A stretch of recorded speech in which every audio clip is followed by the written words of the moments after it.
The thing that I think has been on my mind, in talking to Chris and talking to each of you about the performance, so I wonder, I guess the quickest way to put it is, what has motivated you to do these kinds of performances for this kind of broad, multicultural, interfaith, diverse Brooklyn audience?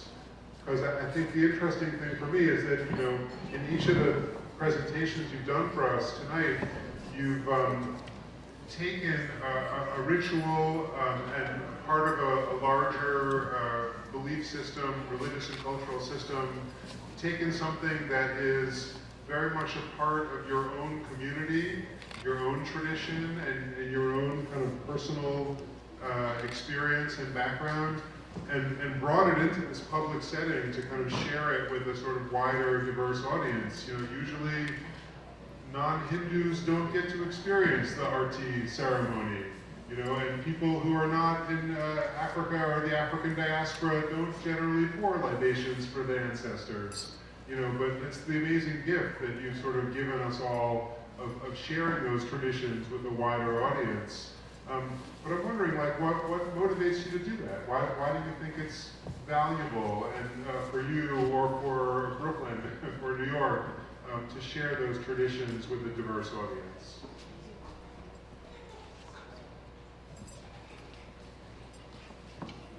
I had, what I'm doing, I didn't have a choice in it. Serious talk. According to our tradition, all of us are sent to planet Earth for a purpose. And so sometimes many of us do not get the opportunity to truly understand what is our purpose is on planet Earth. For me, it was made very, very clear, even before I was born. My mother was pregnant and did not want my grandmother to know, because my grandmother had warned her not to indulge. And so she disobeyed, and at a very early age, she got pregnant. The first time she decided to go and experiment, she got pregnant. And so in the comfort church, which is today known as the spiritual church or the faithist tradition, there was a Thanksgiving ceremony taking place. And as the woman who was having the Thanksgiving ceremony was circling the table, not the priestess, the woman who was circling the table, in the midst of circling the table, the divine energy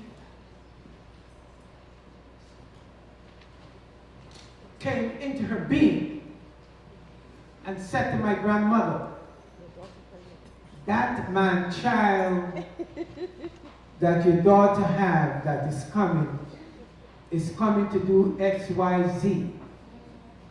And your daughter don't want you to know, but she is filled with man-child, and the man-child is supposed to do so. So my mother said she taught. Yes, that's, this is real talk. And so my grandmother looked at my mother and said, "What? You pregnant?" She said, "Yes, approximately 2 months." And so that is how it started for me. And my initiations just confirmed what I'm supposed to do. And so to me, it's just fulfilling my destiny. That's what it is. But then, what is it that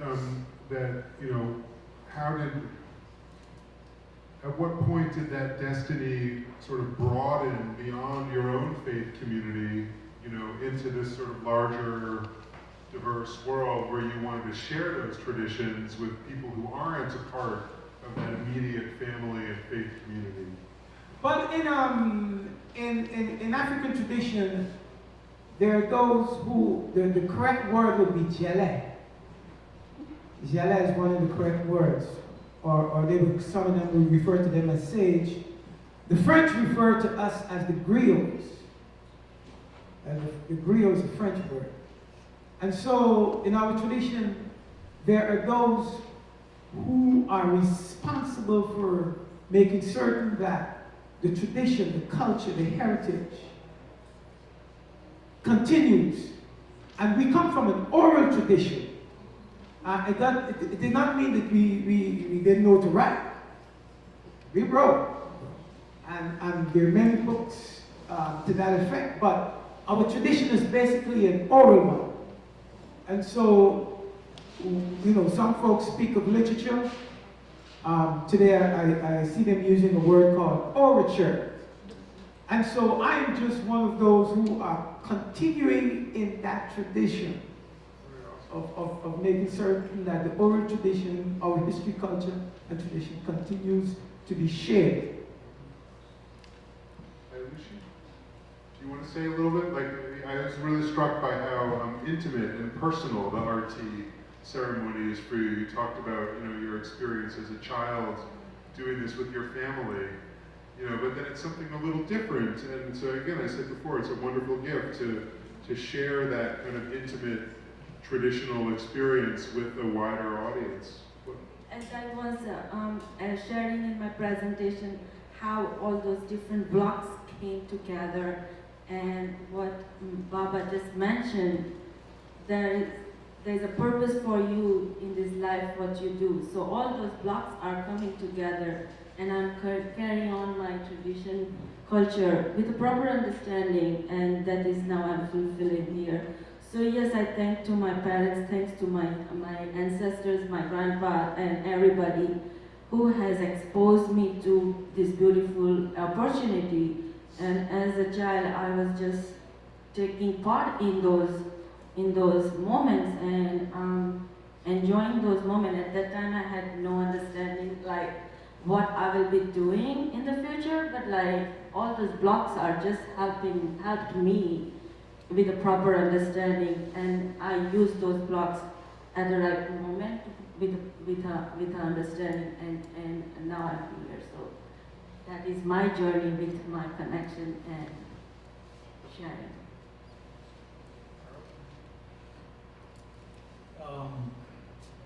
I like to learn, I like to discover, I like to explore. As I teach, I learn from my students. When I perform, I learn from my audience.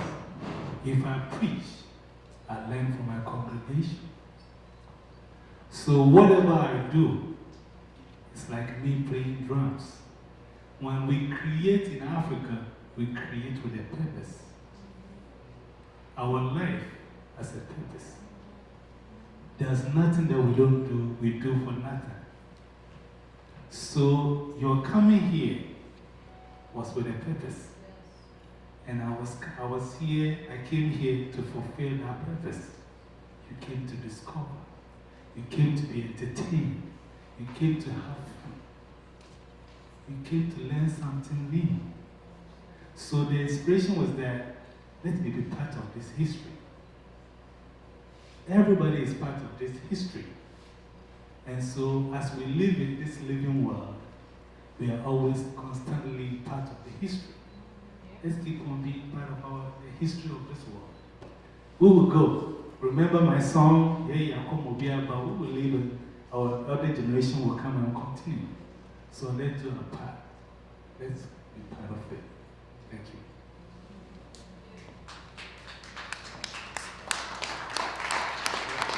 Thank you, all of you. I have like 10 more things I would love to ask, but I want to give other people an opportunity. Are there questions or comments or feedback from the community? Well, I'm very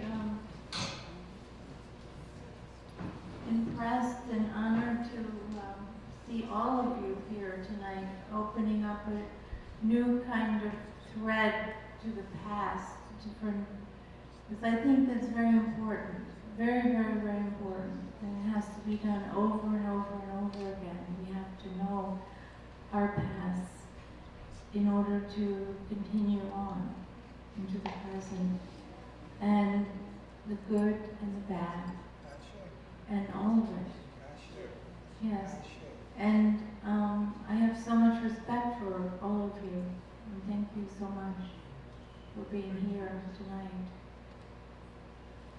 I have to say, for me, it's one of the things that I just love about being a New Yorker and specifically a Brooklynite. You know, my own personal ancestors are Eastern European Jews, but I feel like as a New Yorker, you know, on some level, the African diaspora, the Indian diaspora, you know, all of these global currents of faith and culture are a part of my past as well. I mean, not personally in the same way, you know, as African traditions are for Harold and Baba Mpho, or Hindu traditions are for Aeilushi, but still, you know, as a part of this larger community, I feel like it's all of our past, and we all gain by being connected to it. I've been to the Guyana event commemoration back in the late 80s, early 90s.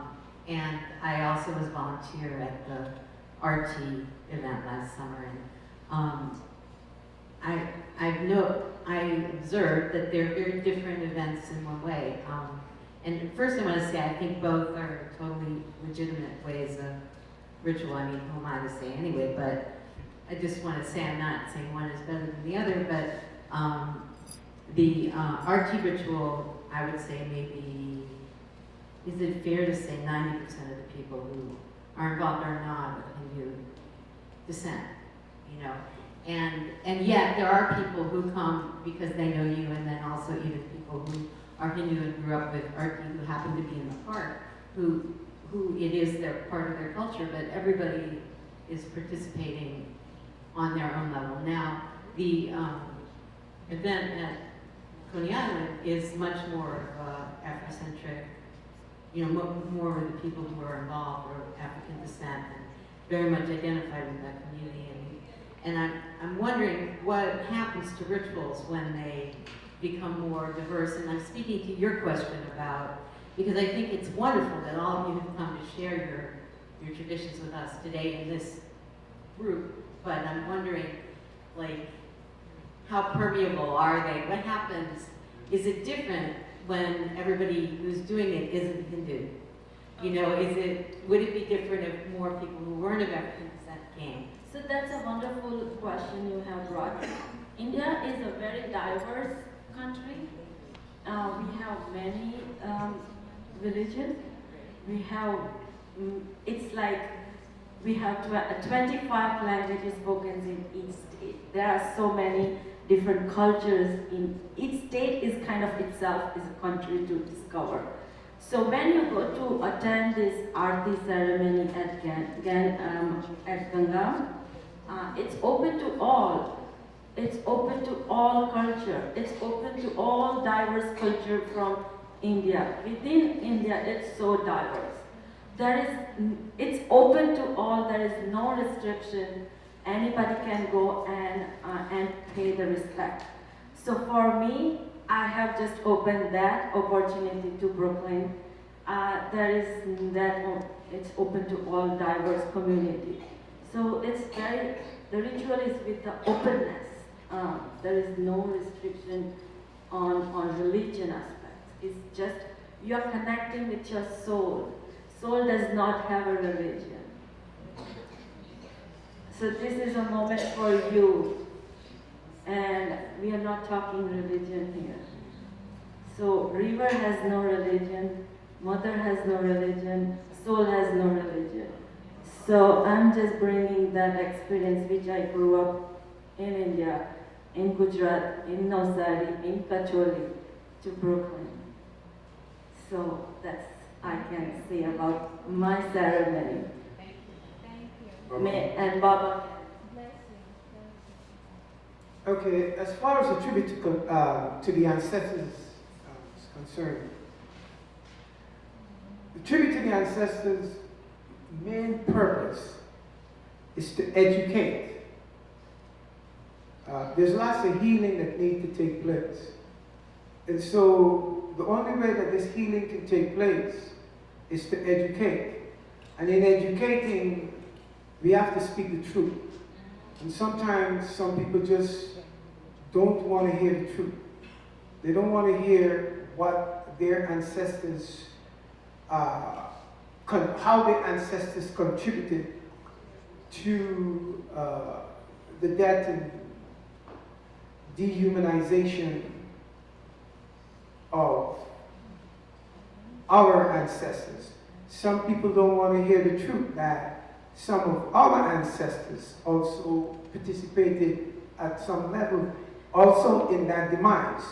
But irrespective of what anybody wants to hear or not, our purpose is to educate and to let folks know that we will never forget those who died in that middle passage, as well as those who survived. Because of those who survived, we as African people, me as a person who was born in British Guyana, the reason why I can come to America and fulfill many of the things that I have fulfilled is because of those ancestors who survived here and fought. Yes, and fought so that we can do and be who we are. You know, many times, we speak about the Civil War and all these other things. Many of our ancestors paid a very serious price. And so, until we begin to tell the full story and speak it as they say, itoto, speak it with truth. But if there are people there who don't know about it, then they're not hearing the truth. I'm the only white person who's been there for the last 15 years. And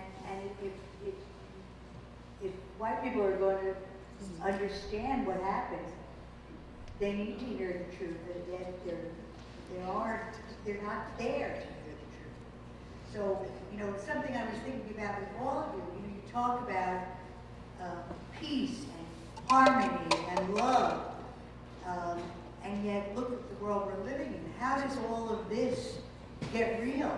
How do we enact any of this? I mean, it's fine to have the rituals, but if we can't be those things in our lives, then what good is it? Sorry. That's a really interesting question. I wonder if there's a danger of maybe sort of the ritual and arts element of, religion kind of pulling out some of the politics. Well, part of the tribute to the ancestors of the middle passage, the primary part of it is to remember the tragedy of the middle passage. It's like Memorial Day when you remember all the people who passed away. We want to remember the ancestor who died in the middle passage. So that's the primary concern, in educating people that they died and we will never ever forget them. So basically that's what it's about. We don't exclude anyone from coming to the tribute to the ancestor. When we send the press release out, it goes out in the paper, and so anyone can participate. So basically that's what it's all about, to remember our ancestors.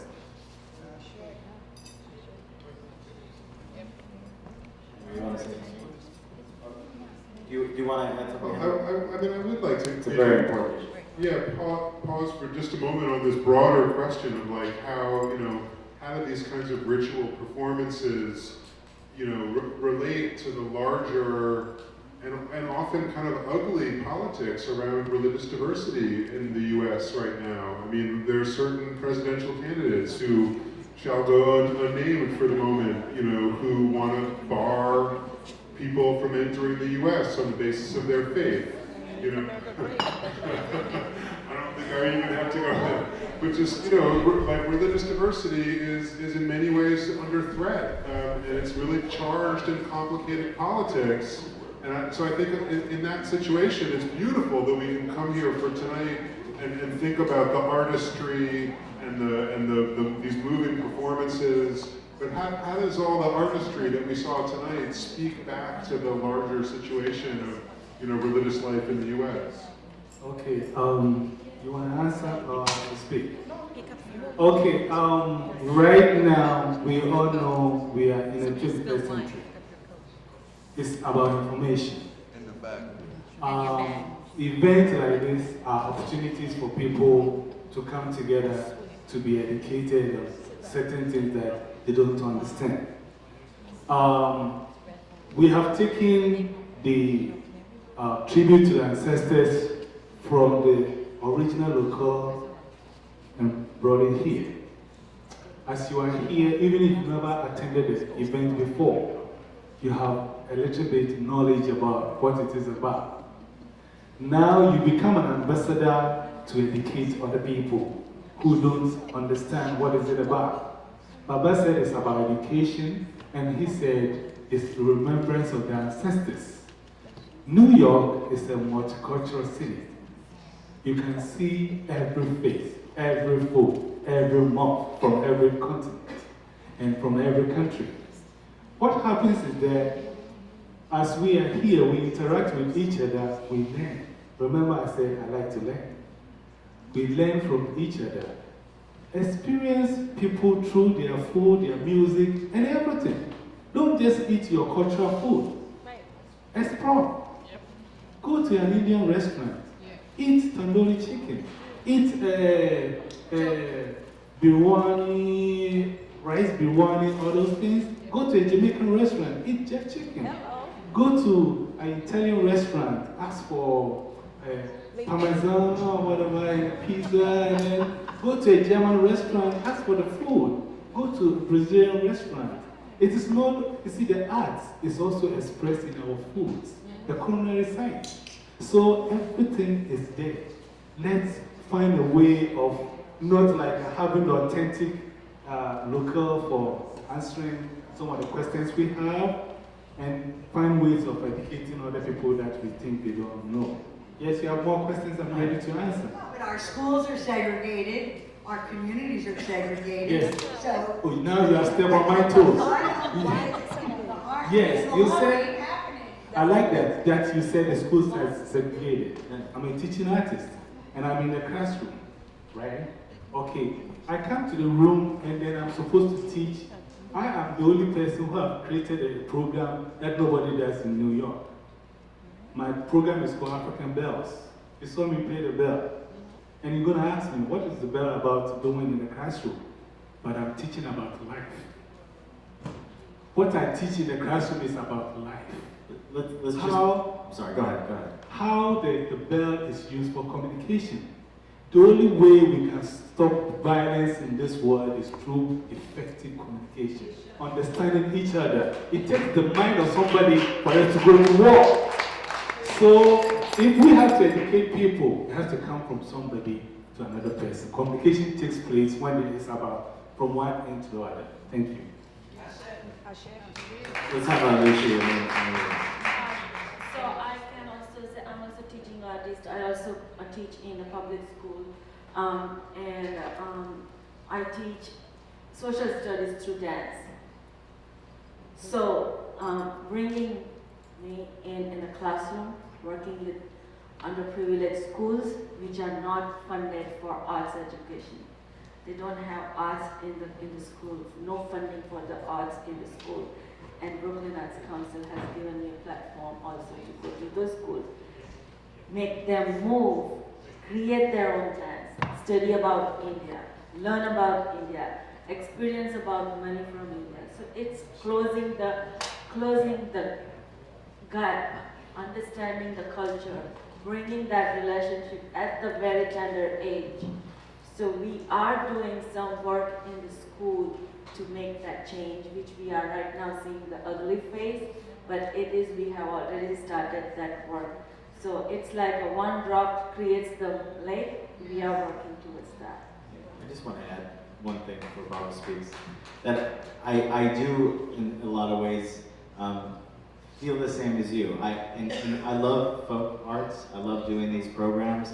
But one thing I'm worried about a lot is all the celebration. I love the celebration, but I think folk and traditional arts or these traditions, I like what we did here today. I like that there's a bit of an edge to this conversation, that we bring up topics that need to be brought up, and that not everything is just celebrating, that there's real discussions happening, that it's not just all about performance. A lot of what we were trying to do here is to get to the root of the beliefs and ideas that bring this music, this dance, this song, that often I feel like we just throw people on stage and we share these beautiful things, but there's not enough talk about the depth that these guys went into today. You know, so I think I hear what you're saying. I think in all of the outreach that these guys do, I think it's important to think about, and this is what we're trying to do, is go deeper, and how do we do it? And hopefully this will be of many conversations, but Baba, I'll let you talk, because I shouldn't be doing Mr. Trump, someone had to say it. Mr. Trump, as a very good,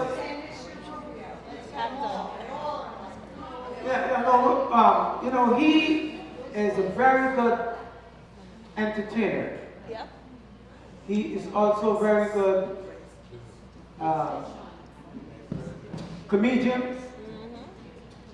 He is also very serious about his ideas. He's passionate about what he feels and what he thinks. And when you have access to the media the way that he has, then the message will get to those people who also thinks the way that he does.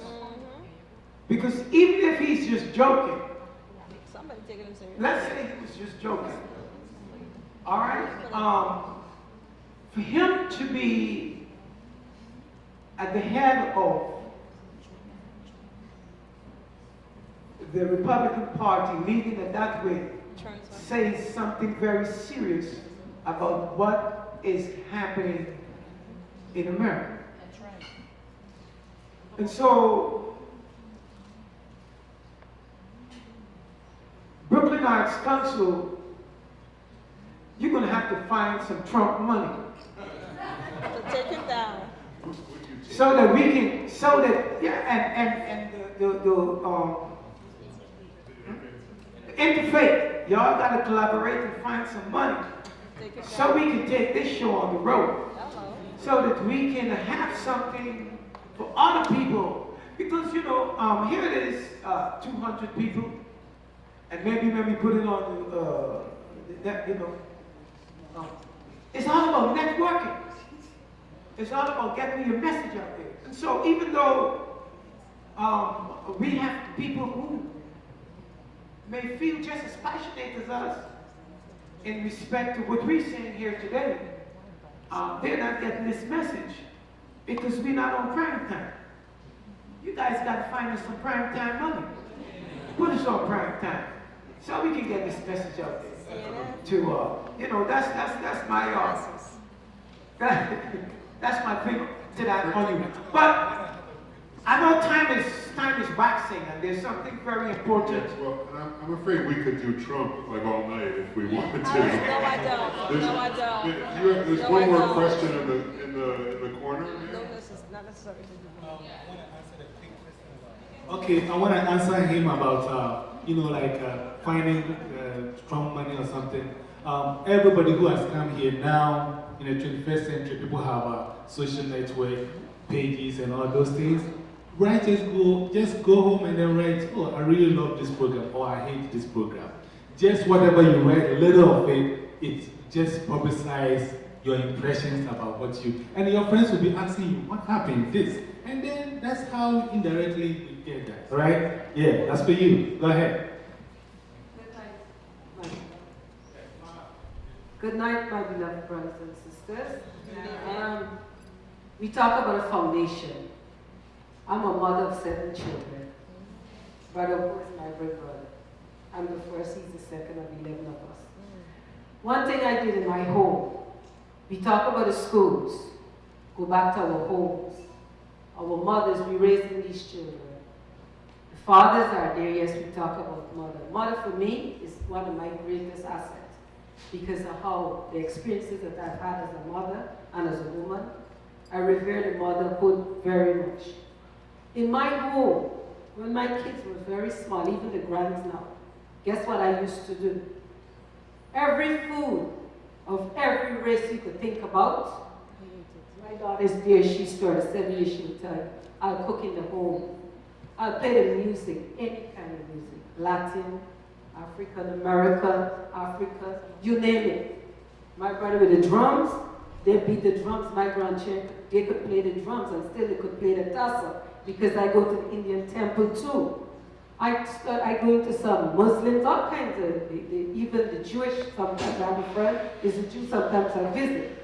What I'm saying is that, as parents, as he says, it takes a woman that carries a nation. We are mothers, we are sisters, we are parents, we have children. Train our children, give them something to hold on to, give them the foundation, so that when they go out there, they will know who and what they are, and they will not be caught away with the gadgets around, because it come and go. But substance of living, and I tell them plain, I said, let me tell you, in every race there's good and there's bad. You hear me? Every race there's good and there's bad. I said, but you have to understand. We talk about, my beloved sister talk about the divine, yes. We may not have it in the schools because of the different religions, but it's one God. Teach your children, teach them from small, teach them to love as you carry a baby in your womb. You're carrying a world, you're carrying leaders. Some mothers carrying the babies in the cussing day and night, drinking, all kinds of stuff happening. What is it? What are you telling those children? That's why mother, that's why all women is so important. We have a great role, but we don't even see the importance of the role. Let us go back and talk to our children, talk to the grands, help them. We could break this, but we gotta believe that we can do it. It takes one. It said it takes a village. It said let there begin with peace and let it begin with peace. Think about Gandhi, think about Martin Luther King, think about all these people that taught us. Let's go back to the drawing board and help our children, grandchildren, great-grandchildren. Help them to find who they are. Because remember something, it's not a common thing we talk about it, but you learn in the Hindu religion about reincarnation, about karma. We are recycled souls. Think about that. So I may not be Indian in this lifetime, but maybe last lifetime I was. Maybe I was British, maybe I was. Think about it. If you think that far, then you will think differently. Stay blessed. Rose, do you want to say something? Rose, I tell you, come on up here. Please don't help me, because I think what I'm about to say is a little risky. It's really, I think first of all, we're preaching to the choir, because we are all here. That's the first thing I would like to acknowledge. The other thing that I want to say as a dancer, as a performer, is that sometimes when you start to talk culture and performance, and you bring in politics, something becomes tarnished. Yes. And the something that becomes tarnished is that presentation, whether it has a spiritual foundation or otherwise. I heard the question or the comment rather, that you made regarding the Festival of Light. Not the Festival of Lights, I'm sorry, RT ceremony. And I've had the privilege of being at one. And I must tell you, it's the kind of ceremony that allows you to go into yourself so that you can get whatever is the message that comes out of your spiritual soul as you put your light on the water. I can't explain it to you. You have to be there to experience it. But I say that to say it's a real treat for those folks who are in the park or along the waterway at the same time when the ceremony is happening, because I think it's a one-in-a-lifetime experience. Because when we talk about embracing someone else's culture, it is risky, and we are afraid to take that chance. So we just need to be spreading the word about taking risks, about embracing our differences, so that we can get to becoming that oneness that you're talking about. I do believe, yes, it begins in the classroom, but then we bring in the whole political face when you do that, because we know that politics dictate what occurs in our classrooms. So some of us who are wayward leaders, we would have to take the risk of doing what we think is necessary to promote diversity. And I dare you. Thanks, Rose. You're okay. Erica Mateo, wonderful artist. You could do a pitch for your show. Oh, okay, thank you. I will do it. Well, okay, so we'll do it now. I'm inviting you to my next concert that will be on Friday, March 11th in a new place called Subrosa in the mid-market district. I'm a folklorist, and I did an archive on Dominican folk music coming from the drums and also the accordion. So inspired on this accordion and percussion music from the ancestors, indigenous and African from the Dominican Republic, I started to do this new repertoire, and that I just put out in July last year. And now I'm releasing a new song that is an homage to the Afro-Colombian women from Cartagena, Palenque, who had a very important role in the abolition of slavery. And because of them, we had the abolition of slavery very early in the 1600s, and that created the first free town, black town in America. So this is a concert that is in the week of the International Day of Women, and I'm releasing this song in homage to these women who carried in their braids the messages of the leaders who were in the mountains, the Maroons, so that slaves could come and free themselves and go to the mountains. And when they were coming up, they will hide the seeds of the fruits and the vegetables that they will grow in what it was going to be their town, today, Palenque. So I invite you to go there and celebrate freedom, the women, and the beauty of this America that is so diverse. You know, the indigenous people, the African people, and European people that we find in the music that we are doing today. Can you sing it? Can you sing a line?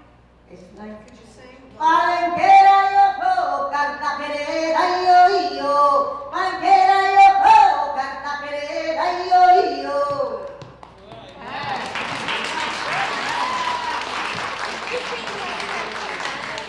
She had a question. I know, don't shoot a question. Say what it is. Did you have a question? Yes, I have a question. Yeah. So, yeah, I will give, no, I don't remember. It doesn't come to my mind. I don't know. Okay.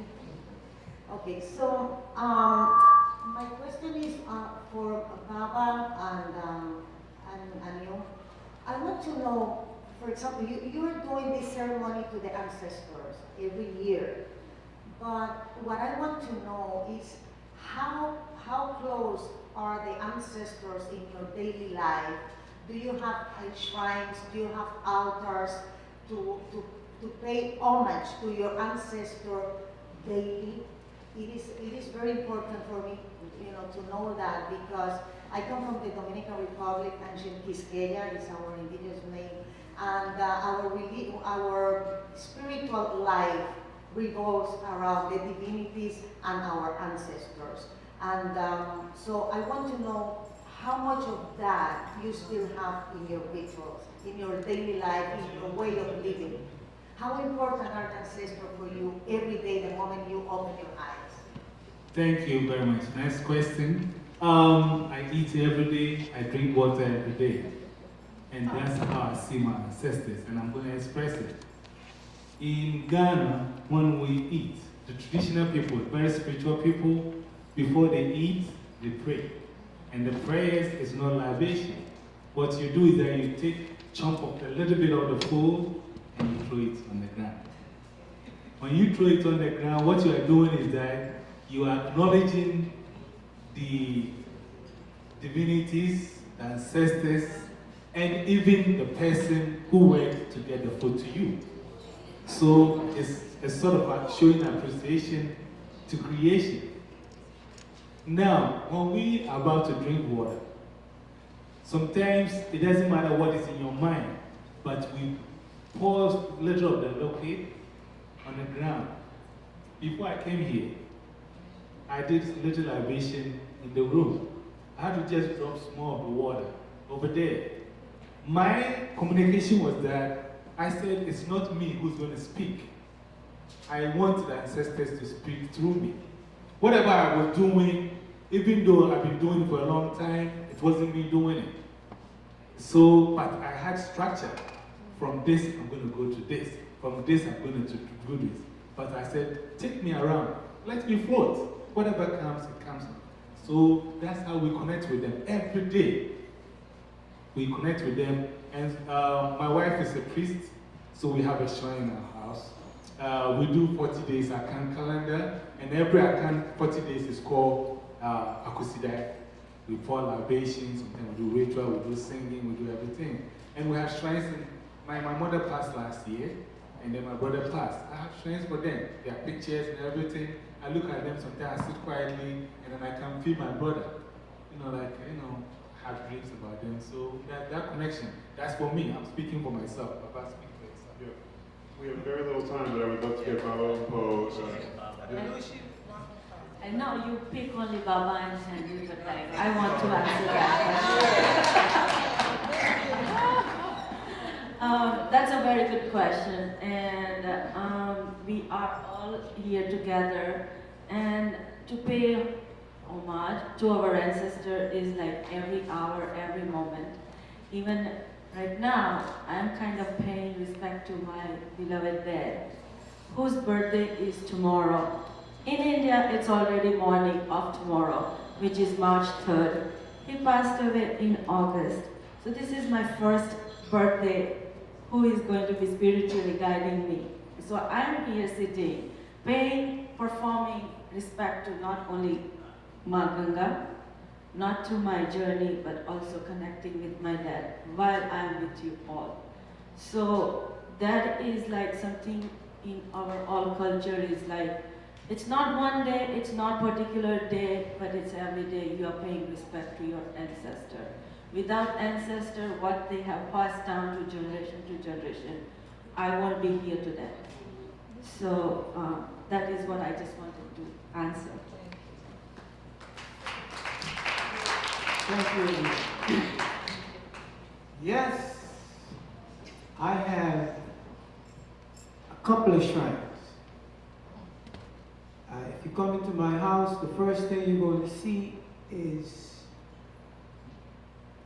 a shrine to Ilegba. Yes.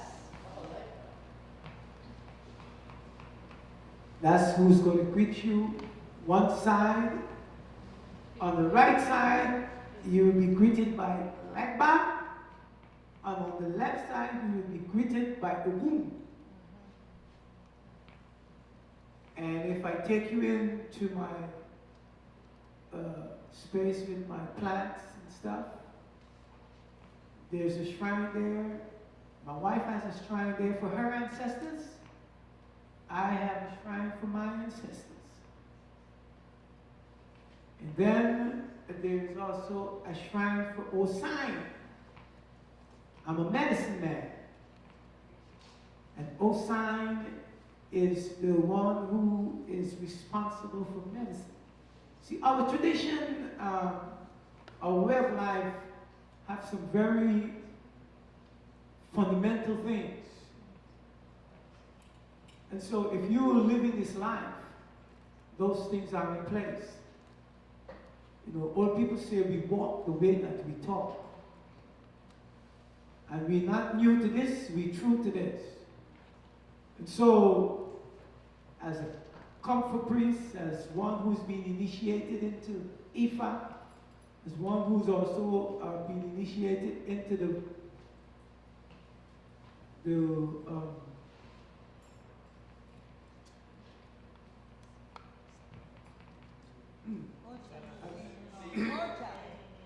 not Ocha, no.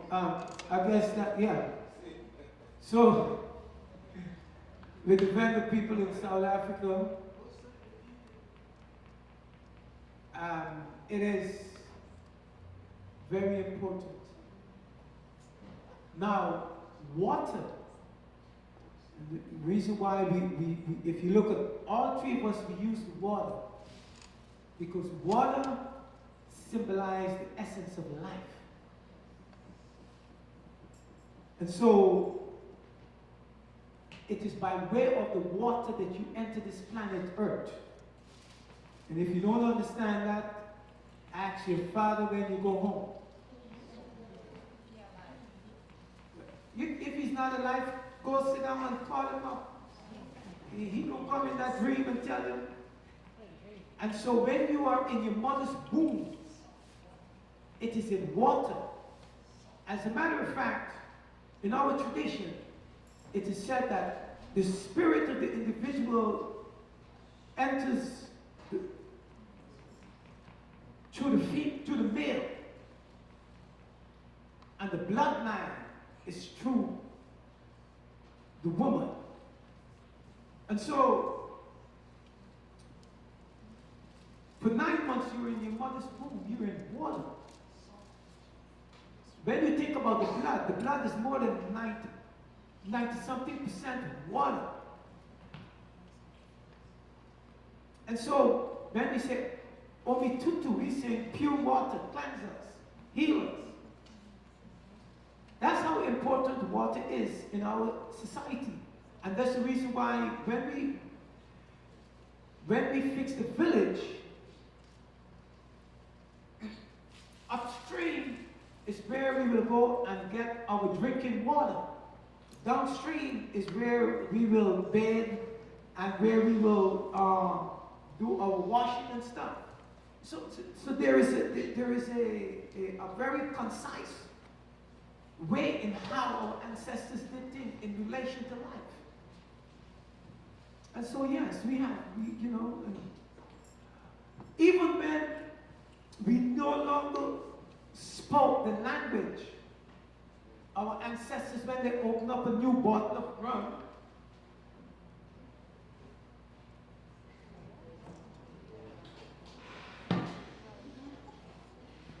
gin, or tea, it is. Once we break that, the first thing we did was pour a little on the ground, like he was saying, food. And that is a way, symbolically, letting our ancestors know that we have not forgotten them, and that we honor and cherish them. I think these are all great examples, and I really appreciate the original question, just to show how much ritual is woven into every part of life. We have time, I think, for just one more question. Did you have your hand up? But and as briefly as possible, and we'll give everyone a chance. No, we'll get to you. I'll get to you. That's it. Thank you so much for your performances and your spirituality. It struck me as we were listening to you that you all spoke about the divine and the connection of the women and the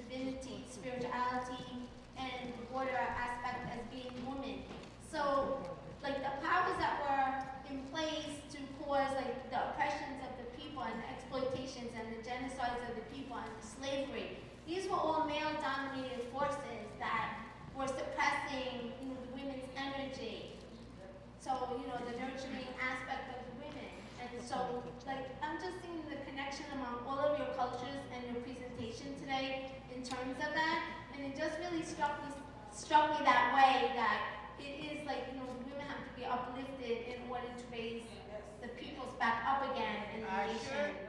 Any other questions or comments? Good evening. I have two questions. The first goes to Mistry. You have, I've noticed in your performance that you have, there is a specific tone. I'm not sure if I'm doing it right, but I would like to know if it has a purpose and if it has a meaning and what does it mean. And the second is for all three of you. I've seen that all of you are public performers, rituals, and also teachers, and you get to meet different people. So what has that changed you as a person? And since we're talking about segregation and diversity, how have you grown and to see the world as it is to the people from different parts and belief system, color, race? How have you grown into seeing people now that you did not before you get to this point here? I think that's such an important question and a great way to end. So maybe if you want to try to talk about Om in like 30 seconds or so, and then we can talk about how this work has changed all of you personally.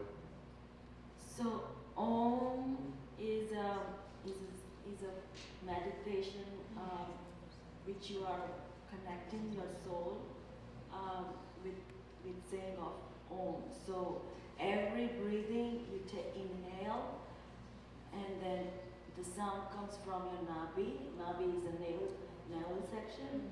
So that air is traveling through you, and it's like slowly you release the breathing, and so it's basically you are concentrating yourself with the breathing, with your meditation, and that Om is just helping you with that. So that sound is coming through that. It comes with you can start with small practice, and you can extend that exhale of breathing, sustain it, and it can help you in meditation. So it's a part of a meditation which we do it, and it's now everybody is performing. Now, question about the diverse. Is the vibration that comes from, again, she said, the nabi, the stomach. But in our teaching, that vibration, everything vibrates. And that vibration also helps to open up your chakras and connects you to the universe of vibration. So it is a healing as well as a connection that is taking place. Because breath is the most important aspect of health. And so when you're doing that breathing, and when you are making that sound, that vibration, you're connecting with your inner being. As the Bible would tell you, the temple is within yourself. The second question you had was about right? Diversity and what is it? What really grabbed me in that second question was to ask you guys, like, how has your personal engagement with this kind of cultural and religious diversity, how has it changed you? Like, what's changed in your life through the work that you're doing? I will say I might be the luckiest one to have wonderful parents and wonderful support and wonderful understanding and my upbringing. So for me, my parents has really played a significant role that we are all equal, we are all here together, and there is no less or more. And it just helped me, and I have just come from India and now I'm here in international level, so that preaching or that just continued. So for me, I have not changed. For me, I have everybody is same. I have the same respect for everybody, and we are all equal together. That's my role, and I will respect everybody. When I meet anybody, I don't see color. I am connected to the person. When I meet somebody, I don't see that they are rich or poor. I'm connected to that person. So that's my connection to that individual with that soul.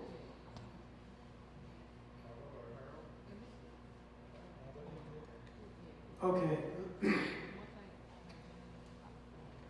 Returning to my ancestral way of living has changed me tremendously. Even though I was raised in the comfort tradition and was exposed to the culture, I did not always walk the way I was supposed to walk. And so when I decided to get back on my journey and committed myself to doing this work and so forth and so on, it has changed me tremendously.